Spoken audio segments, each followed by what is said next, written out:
Madame Inquet, c'est important pour vous d'être ici à Louvain pour les 24 heures de vélo? Écoutez, c'est l'université dans laquelle j'ai fait 5 ans d'études et puis j'étais assistante à l'université 4 ans après. Donc j'y vais avec beaucoup d'affection parce que je l'ai fait moi-même quand j'étais étudiant.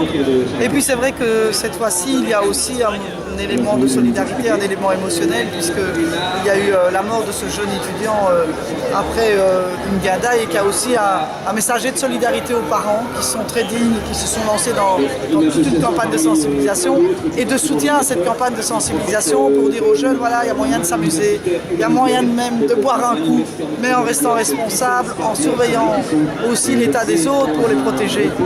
Qu'est-ce que vous dites à vos propres enfants, en fait? Quels conseils leur donnez-vous pour qu'ils sortent? Moi j'ai été très touchée par ce qui s'est passé, j'ai des enfants exactement du même âge et j'ai découvert la lettre ouverte des parents le samedi matin. Et là, mon premier réflexe a été de le faire lire à mes enfants. En disant voilà, vous devez absolument mettre vos limites, savoir où s'arrêter, savoir toujours rester maître de soi et surtout s'occuper toujours de l'état de l'autre et de ne jamais le laisser rentrer seul. Et d'avoir une logique aussi de la sécurité et du risque qui n'est pas toujours dans la tête quand on est dans une gadaille, dans une soirée.